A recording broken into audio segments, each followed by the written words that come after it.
And it is another Hoops adjacent episode on the Athletic NBA show. David Aldridge here in DC. It's about to rain a lot, thunderstorming in the Bay. Marcus Same, Thompson. actually. Wow. This is a rare time we have similar weather. I don't Really? get to brag about my West Coastness. I know, right? Yeah, it's right. kind of gloomy. Like, it look like it's about to rain. Yeah. It might be a chubby rain. Chubby. Chubby rain. It's one of my favorite movies of all time. I love that movie so much. I can quote it from memory. Amick, what's the weather like in the 916? What are you doing? I was gonna say Marcus is only about 90 minutes from me. That's but true. If you want to get in the car and come up to good old Sacramento, we got some blue sky, a little bit of clouds, but we have the most mild Sacramento summer in recent memory. Which is probably beautiful. It's been amazing. No triple digits. Right. It usually gets hot up in there, right? Oh, yeah. In that it Inland Valley hot area, out there, right? Yeah. Walk outside cussing to be so hot. Normally, here's a quick side story, guys. It normally gets hot enough, like that history is what propelled our family to, after the draft or around the draft, we took a quick 2-day camping getaway, right? And the idea is get out of the triple digits, get up to the mountains, and get out of the heat. Well, the script didn't cooperate. So we left like 75 degrees in Sacramento and decided to go sleep in sleeping bags for 2 nights in 40-degree Lake Tahoe.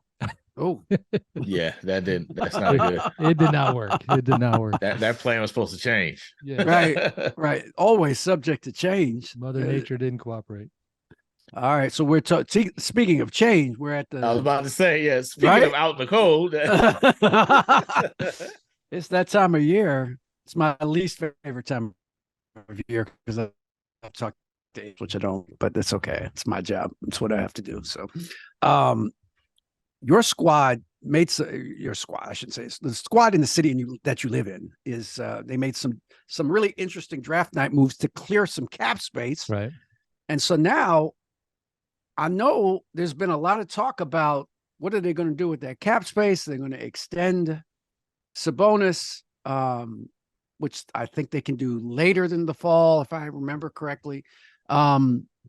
But what do they do with that cap space, Sam? What's the target? Sam, remember he doesn't want you to take his guy, by the way. So be careful. Who's that? Kuzma?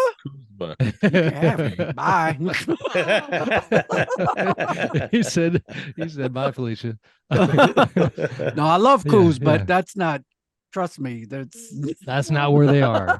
It's not where they are anymore. It's not where they are. I'm honestly incredibly curious, guys. I mean, the Sabonis thing, I do think if I'm handicapping it, I think that'll probably happen. And as you know, with the CBA changes, they can go up to 40% now on the veteran extension and renegotiate that. So that money is going to add up now in a way that it wasn't going to previously, but that still leaves a lot of extra money to go around. So, Kuz is a guy that they not only been tied to, like they basically traded for. Like that trade was done with the Lakers. And now kind of a same group, right? Same GM and everything. Same GM. They saw him as a fit with these guys. And then, obviously the Lakers pivoted and did the Westbrook deal instead. So they've liked him for a long time. I think they got to be a little bit careful because like the prospect of an overpay seems like it might happen here if that's the road they go down. Those kill you more now, I feel like. Right. Yeah. Yes. Well, yes. And it's funny, our buddy John Hollinger did his rankings of all the different free agents. I was looking at his Kuzma breakdown. He's clearly not a big time Kuz guy. And it was like, man, he had him handicapped at like 13.5 million, which I think is probably low. But he just walked away from 13 million. Right. But then you got like people. Okay. But people are talking about 30. Like you cannot be giving Kuz $30 million. I don't know if it's going to get to 30, but certainly he's going to get to John Collins. Now I can tell you that for a fact. He's getting to John Collins. So that's, which is 25. So, right, I mean, right. But it's a fair question. It's a fair question. Is 25 an overpay for Kyle Kuzma? I mean, that's a fair question. He was really productive the last year and a half in Washington. Not that anybody noticed because it's Washington, but he was very productive. But here's the thing. This is what I'm not as sure about him going to Sac as maybe other people are. I know that it's important for Kuz to get paid, but he's going to get paid. But even more important is he wants to go someplace where he can hoop. You know, he does not, I can tell you what he does not want to do. He does not want to go back to a team where he's just going to stand in the corner and wait like he had to do in LA. That's not what he's going to want to do. Don't you think he might, and again, we don't need to go too far down the cruise road with the Kings because I don't know if that's one of their targets, but like he might, if it was Sack, he might be in the corner waiting to shoot. Like exactly. That's what I'm saying. So I'm not sure that this is the perfect fit for him. Now, will they be good? Yes. Will they be? I think he can help them, but I know he doesn't just want to be a stationary guy. He wants to have the ball in his hands. He wants to create off the bounce. He got a lot of freedom to do that in Washington. I mean, a lot of nights because of all the injuries to Beal and Porzingis, he was the number one option, right? And he wouldn't be close to the number one option in Sack. So that's why I'm not quite sure that's as good a fit as other people think it might be. I'm not sure, but if just knowing what's important to him. So if we're throwing names around, what do you guys think about the Bruce Brown idea? Like to me, that would make a lot of sense. Yeah, Bruce Brown would make a lot of sense. I might want to overpay Bruce, more. Like Bruce and bringing back Harrison Barnes. Like I like that because wouldn't you rather do that with your $30 million? That's what I'm saying. Like you could bring Barnes back. Like Kuzma would have to be an obvious upgrade over Barnes, right? Because he's going to be more money. Yeah, I like the idea of bringing Barnes back. You might even get Barnes at a nice price to stay. I was thinking like 20-ish, right, Marcus? Like 20-ish? Yeah, like he would make 18 last year. Like I don't think it would be crazy. But the contract was going down. So I mean it was a descending contract. I don't think it'd be crazy. And add a Bruce Brown, to me, that makes a lot of sense. But you're also seeing the Hawks gave away John Collins. Like we're seeing people terrified of the cap and trying to get below the second apron. Like already, Sam, you see this already impacting free agency now. Like it was supposed to be like the anti-Warrior Steve Ballmer thing, but it feels like everybody else is being affected by it, not just Ballmer and Joe Lacob. Yeah, and I mean, to your point about the domino effect, Kuz was tied to Utah at different times, and now John being there probably takes that one off the board. And I mean, you're seeing some of these deals. I mean, in DA in your backyard, the Beal deal, it was obviously unique because of the no trade clause, but like still, like the pennies on the dollar transactions that are happening, and then the unintended consequences that end up bleeding into free agency. I think that's going to be a major storyline here. Yeah, I mean, it's definitely. I want to say chilled because that's not quite true, but I think people are being very proactive. They do not want to be anywhere near that second apron. They are terrified of that second apron, so anybody that's close to that, I wonder what Milwaukee's going to do. Like they got some choices they got to make, They do. What do you pay Chris Middleton? I don't know. Like, I really don't know. Like especially with Giannis kind of hinging on it, right? Like Giannis got to be looking at this, right, Sam? Right. You know what I'm saying? Like they got some tough. Yeah. That one to me is a little uncomfortable. And by that, I mean, like on the one hand, Chris kind of has him over a barrel because of the CBA framing of it, right? But on the flip side, they're looking at him like, man, you just came off your worst year. Your health continues to be an issue. And, and this is just me kind of reading the room. Like, I don't know if you got some truth serum into Giannis and said like, is this number like the guy that you want to rock with? If you had to pick a guy all over the league, like, I don't think the vibe's exactly the same as it was when they won the title. I think that, but he knows the alternatives. You saying it ain't Steph and Draymond? Yeah. I do not think it's Steph and Draymond, but I think Giannis is smart enough to know he needs him. And again, because of the way that the sausage gets made in the league, like, he's probably the best option. So yeah, they can't lose him, but if he comes into that boardroom, flexing and saying, I got to get to this number. If I was the Bucks, I'd be pushing back because, it's been a bad stretch for Chris. I mean, to your point, Marcus, like, doesn't Harrison Barnes do everything that Chris Middleton does? Like, you know what I mean? Like, and probably is going to cost a lot less money. I mean, Chris is still I think a good defender, but I don't think he is where he was a couple of years ago just because of the injuries, Right. So 100%. So I think people are going to, and Bruce Brown, same thing, right? Like, I mean, he does a lot of those things that you get from Chris Middleton, like, and won't cost $40 million probably. It's going to be people lining up to double Bruce Brown's pay and feeling good about I know, it, right? Like, so there's no chance. There's no chance he goes back to Denver, brother. right? Was it 7 million they can offer him? 8 million they can offer him? Something crazy. I just read it the other day. I think it can go a little higher, but man, don't you guys love how you got the books and the economics and the reality that everybody faces when free agency begins, but then you also have, and this is what we all, I think, enjoy coverage wise, is the human component and the emotional side. So when Bruce wins that title, and then they celebrate in that parade, and you guys, I'm sure, saw this. Like, you got Bruce kind of trolling the crowd a little bit, saying, "Should we run it back?" And he was like saying things that you just in your head, you're kind of going, "Bruce, don't do that." Like, there's no way. That was the Hennessy, man. That was the brown liquor talking. Right. Listen, I actually at Calvin Booth. This is in the locker room. Champagne's flowing. Championship just ended. And when I talked to Calvin and I said, I know your head's not in this space, but any quick thoughts on Bruce Brown possibly coming back? And Calvin kind of smiled. He goes, well, maybe I'll catch him while he's drunk and get him to say yes. Like that's the only way, I think, that he's coming back. Like, hey, but sign this form here to get the championship ring. Sign this for my niece. This is how you get your championship ring. You just need a signature. Psych. It's gonna be tough.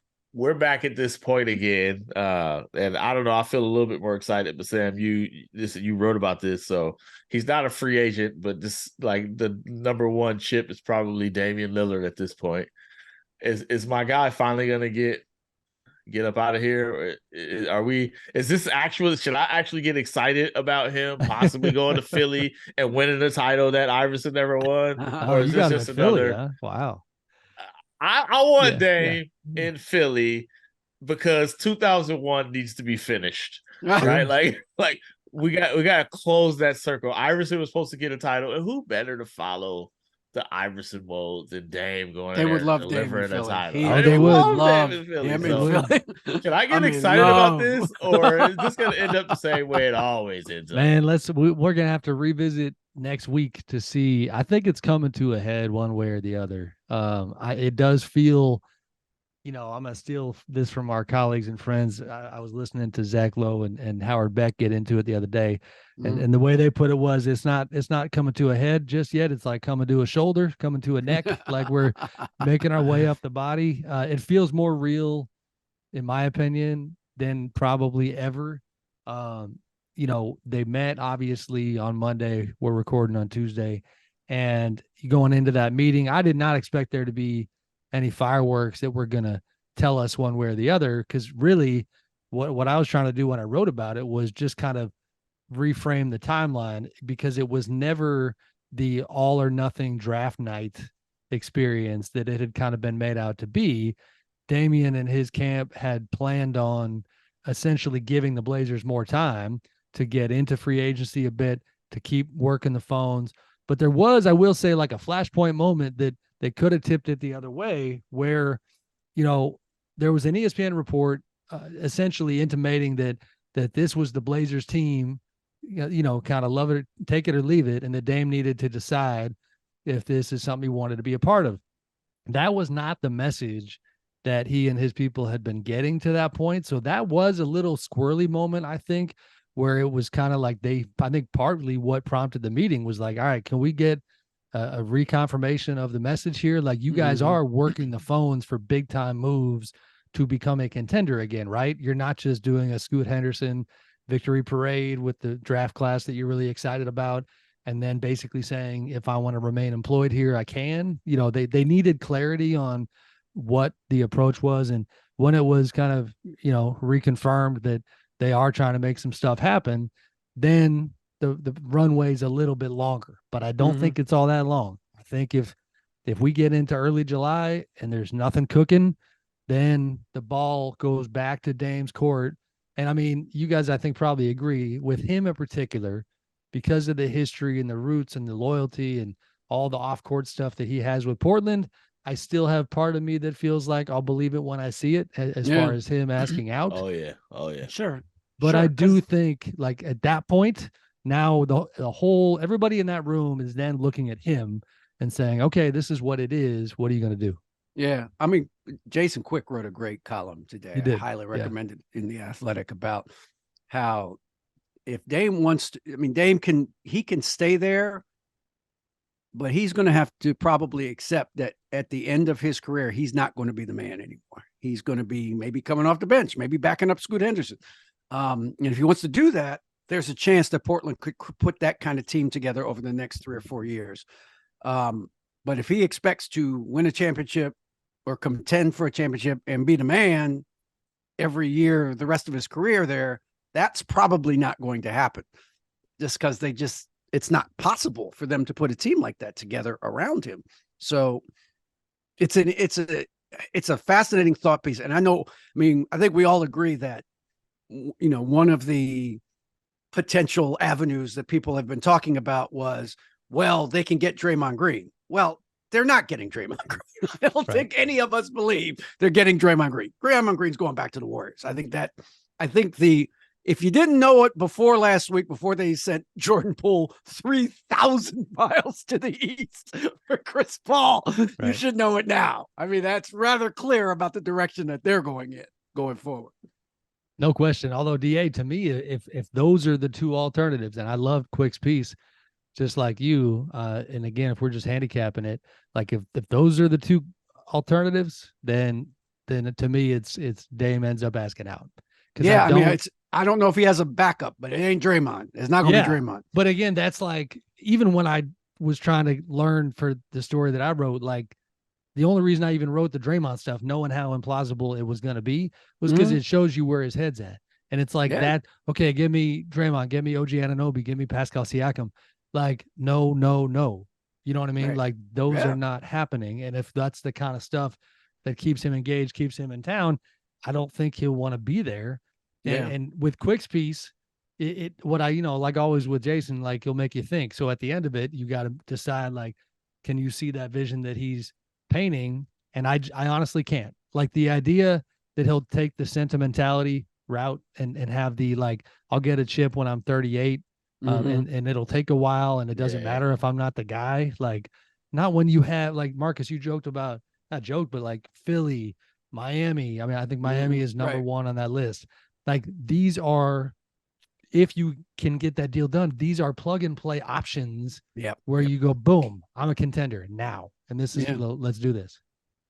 Yeah, especially when they're talking about, yo, man, I know you want Draymond, but we can bring back Alfred Aminu if you want. Like, that's about the best we can do. Who say Dame's off the table or we don't know what happens. Maybe free agency needs to shake out first. Who are you looking at as like the piece that will unfold a lot of these dominoes? Is it Harden? It's Harden, right?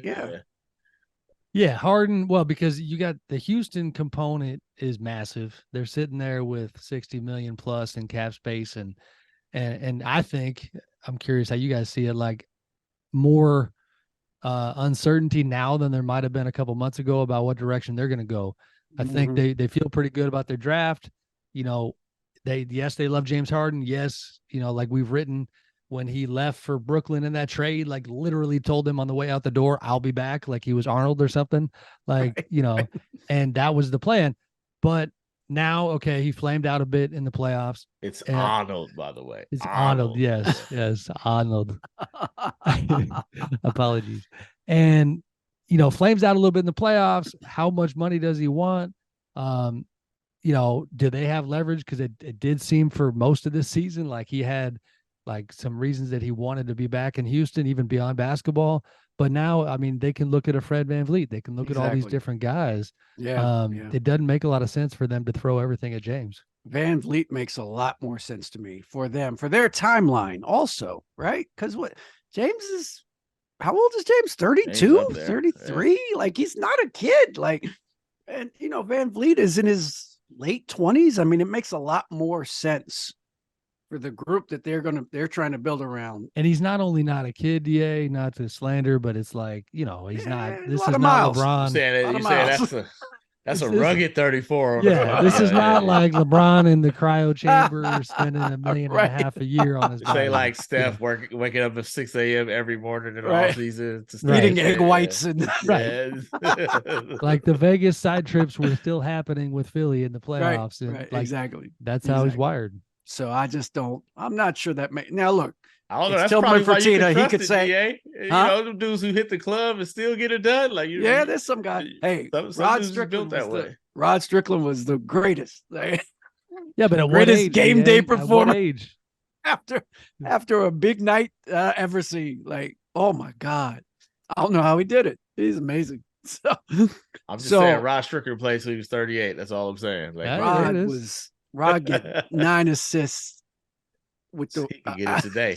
It's unbelievable what he could do. How he lived off the floor back in the day. But so we got other teams out there, Sam, with room, and Detroit's one that everybody talks about. There's been a lot of discussion about Cam Johnson going there and a couple other people.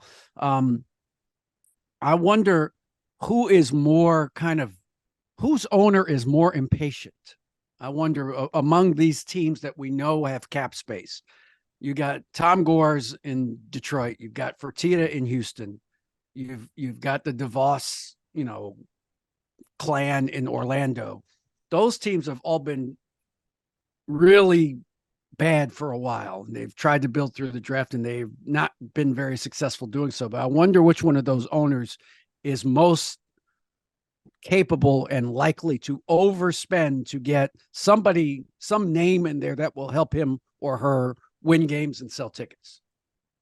So if I got to pick between those three, and admittedly, I don't have a great sense for Tom as in terms of the pulse on him right now. Although you don't really have to have a great pulse when you throw $12 million at, or more. Yeah. What was the final number on Monty? 70-some million dollars. That's a good pulse. Yeah. And he gave Stan 35, when nobody was going to give Stan anything close to that. Right. So he doesn't mind spending. He's thirsty. I mean, I'll probably go with Fertitta though. Part of it is it's the narrative or the storyline where, Tillman really enjoyed, I think, those early years as Rockets owner, where he was in the spotlight. They were trying to take down the giant with the Warriors, in front of him every single year. And, and Houston was one of the places to be. And, I remember like covering those series and even nights where we'd be at the Biggio's bar at the Marriott Hotel by the arena, and Tillman would be kind of out among the people doing his thing. And you know how it is when somebody buys a team, they enjoy, especially those early years of like, I'm the guy, this is my team. And then it just, everything changes. James leaves. Nobody cares. We've all been through it at different times, but like I've joked with the head of PR for the Rockets, Tracy Hughes, we get along really well. And it's just like when James Harden left, like, oh, I'm sorry, Trace, haven't called in 18 months, like you totally, especially national media, you lose connection. And so Tillman is sitting in the middle of all that going, well, shoot, this ain't as much fun, and everything you hear is that he's ready to go and he wants to, Marcus, tell me if you've ever heard this before, like he might have some interest in a 2-timeline type of thing. Like, give me all of it. Give me the young stars, give me the old heads to bring this thing up. That works so well. It works really well. It's, Warriors blueprint. Well, Sam, who do you think of the teams with cap space, who do you think is more likely to land the surprise free agent? Like, is it Houston with the young talent and, Ime Udoka, right? Does somebody want to go to the Pacers or do somebody like say, hey, Orlando's got the talent? I may not like Orlando, but they could win if you add they feel like the more ready plug and play. Like, who do you think out of these teams that have cap space and aren't the most desirable destinations, who can land somebody, you think? Honestly, I think Houston. I mean, Houston, we know the market in the city and the player opinion. I mean, that's one of the short list cities where guys spend off seasons there. Yeah. I mean, they James, not to keep bringing it back to James, but part of the reason the Rockets have so much confidence is because they've literally watched James practice in their facility last summer. he came back and that's how it is. But even guys who didn't own the city like James Harden did, you got all kinds of players who just love the city, love living there. So probably Houston. But I mean, to me, Orlando is, quietly put a nice little thing together. That's a very interesting group, isn't it? Yeah. But they're going to be targeted and deliberate with what they do. I think they're throwing money around less than Houston is. I think they have such a decent core that they've got to be careful and make sure everything complements well.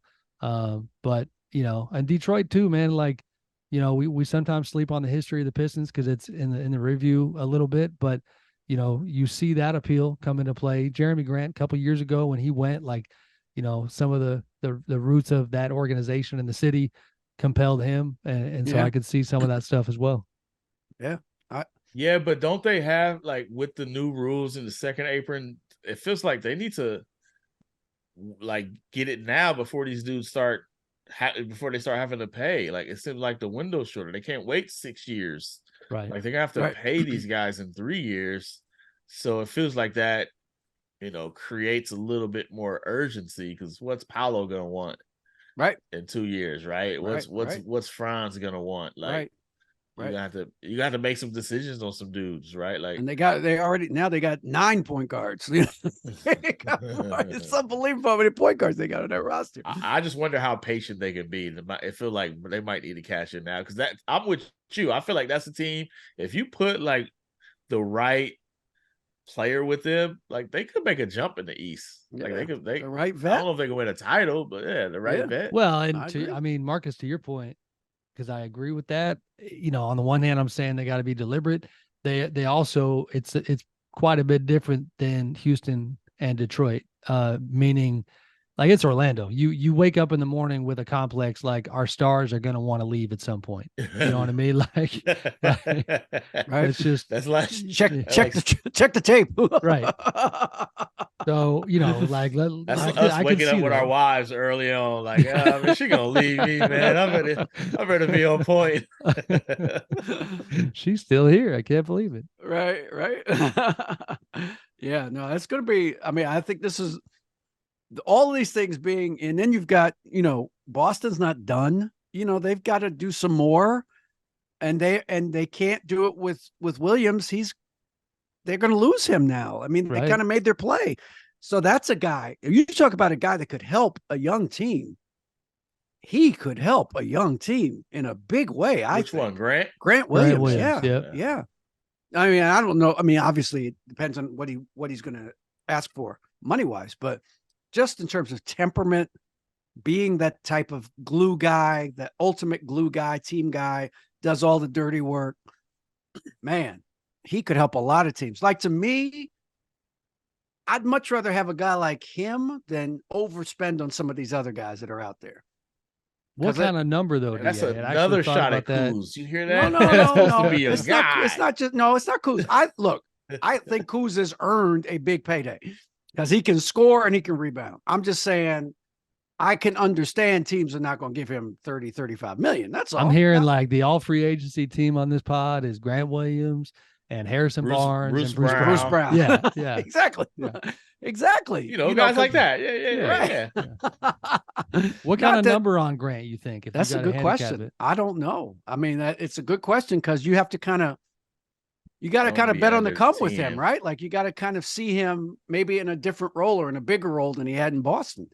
And you could do that. And if you do that, then who are you comparing him to, right? Like, who's the, it is somebody like Harrison Barnes, right? And Harrison was making 18, 20-ish, in this last deal. So certainly if I'm Grant Williams, I would go, I do the same things he does. I ain't giving him more than 10 million. Really? What was he making 4 last year? 5? Damn, Marcus. You're not tripling this dude's salary. Come on, Scrooge McDuck. Damn. Give me Kuz if I'm paying that much. I'll double his salary. I'll give him 8, 8.5, 9. Is it 4 last year? He was 4. Wow. Yeah. Wow. No, he needs to get more than that now. Here's the thing I'll say about Kuz also, because y'all think I hate him and I don't.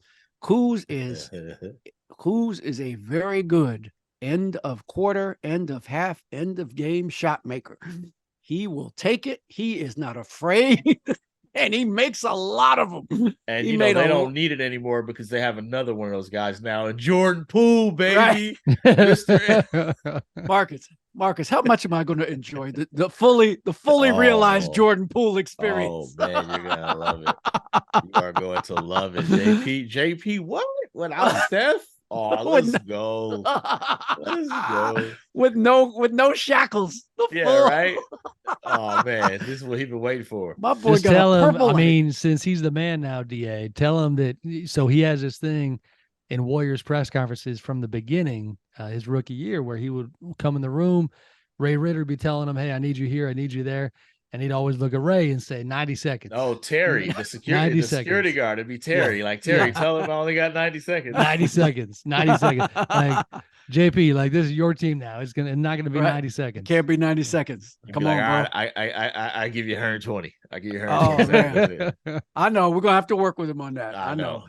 He's a little gun shy, but that's okay. That's all right. We'll work with him. Sam, we'd be remiss without asking you about your beloved Los Angeles Lakers. Yeah, there it is. There it is. What in the world are they gonna do? It feels like it's question number one, what they do with D'Angelo Russell. Yeah, I think so. It's funny when we were talking about Kuz, I was going to make this.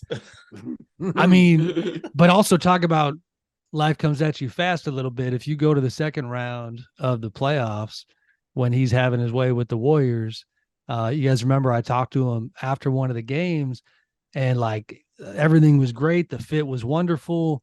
And, he seemed to have leverage, heading into free agency, and then it all kind of fell off when they faced Denver. But I thought about D'Angelo in the context of a guy like Kuz. Like, one thing I'll say, not to go backwards, but like about Kuz, like he got an incredible amount of confidence in himself. Seems to have a vision for himself that is greater than what it's been to this point, which I think very well could propel him to even more success. And I don't think it's as, no disrespect, but as delusional as somebody like D'Angelo, where that's his flaw. And it kind of reared its head again in the playoffs, and really to the point where now with the Lakers, listen, all I know is that late in the postseason, when I would try to get clarity on, who the Lakers loved and who they maybe didn't love, and, in the offseason to come, that it was a lot of very quick answers about Austin Reeves and Rui Hachimura. Like, oh, they are not going anywhere. Like, write it, shout it, scream it, go ahead. That's right. That memo was sent. And then it would be like, all right, well, what about D'Angelo? And be like, we'll see how that goes, And then suddenly hesitation. Yeah. Well, and then it's like fast forward to that game 5 loss. I'm sorry, game 4. How dare I forget that the Lakers got swept? LeBron kind of sending that message of maybe I'll retire, and only he knows like what his specific objective was of doing that. But at the time, it was like, all right, is he angling because he wants Kyrie? Is it Chris Paul? Or is it maybe like it's like D'Angelo cannot be the guy? Like, that's not what we're doing. And so I don't know if that just means his numbers got to get a lot lower. I think Rob Pelinka probably feels like at the right number, he's a guy that fits to an extent. But how does LeBron feel? Assuming he's obviously coming back. I don't know. The rest of it, Austin's restricted. It'll probably cost him a boatload, but I don't think they're going to let him get away, and probably the same with Rui. Yeah. That's the problem, right? DA, they don't have many other ways to go. I don't know how do they improve their team, right? If you posit the most optimistic scenario for the Lakers going into next season, which is the team we put together the second half of the season, we got to the Western Conference Finals, and we have a shot. Okay, you could think that, right? Like, you could think that, but I think you are running a risk if you think that you don't need to do much of anything to improve the squad. Like, I think they need to add a piece or two. Like, they're not finished yet, and I'm not sure how they add that piece, with the limitations they have cap wise and tax wise. I mean, devil's advocate, kind of just for the conversation, what would you guys say if I countered by saying, all right, but post trade deadline, They still had this getting to know you period. These pieces are figuring out their roles, and like post trade deadline, it was really good. And so like what if the answer to the question is just more of this, where you get farther away from the dark memories of the first half of the season. Yeah. The 2-10 star. Darvin Ham's a second-year coach. All those things. I think that to me is where some of the like subtle tension or friction might lie between LeBron and the organization. And I'm not trying to dramatize it, but like if I feel like there are people in the front office who kind of look at it and they're like, I think we like this. Like, I think more of this evolving, getting more comfortable, maybe we can actually, push Denver next time. And it certainly felt like LeBron was not seeing it the same way. And LeBron's like, push him to what? Game 5? Exactly. Like, right. That's what I'm saying. Like, they got swept. Like, right. You know what I mean? I do think there's something to that, though. I mean, am I crazy for thinking they got together in February? Right. And look what they did. Fair. Like, give them an off season, give them time. Okay. Like, now that they know what D'Angelo Russell's weaknesses are, maybe they can better like kind of acquiesce it. Like, they didn't play Beasley at all, right? Maybe they can figure out a way to get Beasley in there. Like, it just feels like better. I don't know an option better than that, like that they can go get outside of going to get Maybe not. I just think I'm not sure I would be that sanguine about, well, if we just run it back, we'll be all right. Like Denver's pretty damn good. Now, if they lose Bruce Brown, they're not quite as good. I grant you that. But I mean, they might have a ceiling. Sure. I get that. But man, like even LeBron has got to remember, like, dude, you guys were terrible. Like you were awful. And I think like not making the play in awful. Right. Yeah. All I'm saying is LeBron played like LeBron can't play any better than he played in the Denver series. He was phenomenal. Or longer, right? And they got swept. Okay? And it wasn't an especially hard sweep either by the Nuggets. Like they just said, all right, I guess it's time for us to win this game. And they did 4 times, so yeah, but then Michael Malone trolled him in the parade and he pissed him off, and that's going to be the spark that's going to, get him back. We'll see. That's what's fascinating about free agency, because everybody can view it however they want to view it, and nobody's wrong. So and it's the Lakers, so they might get a minimum guy that, exactly. That's all I'm saying. I'm not saying they have to break the bank. I'm just saying they may need to add another player or two, another body into that mix to go along. I'm going with D'Lo figuring it out. The D'Lo revenge series. Team D'Lo. Epic. I'm with Team Delusion. Let's go, baby. I'm with Team Delusion. I'm with it. Literally 3 of the letters in that word. All right. That's hilarious, right? Yeah. But you know what I'm thinking. All right, Sam, go to your next of 700 podcasts that you have to do now. Because it's all good, gentlemen. I love coming on with you. I got to say briefly, because I'm self-conscious about it. As fellow fathers, I'm just appreciate y'all not bringing up the shiner in my eye that you. I didn't even notice it. Look at this baby. Who don't have gave sons, Marcus. Don't have sons. Oh man, that's what we doing. We blaming Don't wrestle with your boys. Hey, somebody tagged you with the left. It looks like. Tell your wife I said, hey. I don't think Sharon's dropping elbows on you like this. She is not. That's why I have daughters, right? There you go. Smart man. You don't get black eyes. If I had daughters, I'd be robbing banks for a living. I'd be putty in their hands. So Daddy, can I have a space shuttle? Yes, dear. Yes, I'll go get you one. Funny story that y'all appreciate. Just before this podcast, I go pick my daughter up from summer school, and so she's getting in the car, and there's this guy walking, and she's a sophomore going into junior year, but this guy looked like, he was like kind of tall, he was well built, handsome guy, like. And then as she getting in the car, he's like telling her bye, looking all smiley. And I'm like, yo, what the heck is this? So she gets in the car, she's like stringing up, like, this dude looks like an adult. Like he's one of those, I'm like, he's got to be at least a senior, but he looked like a grown man. And he was like, just a handsome, young grown man, like well put together, well kept. And I'm like, yeah, he's like, bye. And she's like, bye. And I'm like, yo, just get in the car. I'm like, yo, what in the world is happening? Turns out he's like a teacher, but like, okay. You had that guard up though. Yeah, but she's like, she gonna milk it too. Like, that's just I'm like, oh, hold on, man. Like, how old is this guy? Is he 30? You got a 30-year-old teacher?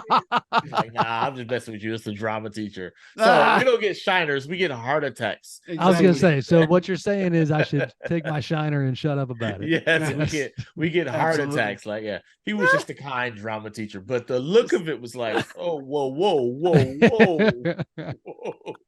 Hey, you were around for that one. You were around for that one. How many of those are happening when you're not around? She played me though. She was like, that's just, so I'm like, nah, hold on. Who is this? And why is he all waving all smiley at you? See, that's how you get your shiner, is chasing down. Exactly. You get the emotional shiner. Yeah. I would get the shiner and beat up my teachers. And your heart, like football players, right? Like,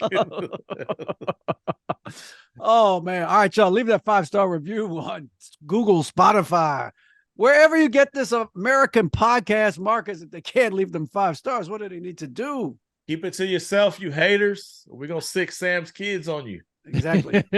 Or the drama teacher, like the Jokic brothers over here. The drama teacher going to visit your daughters. Yeah, drama teacher's going to visit your daughter.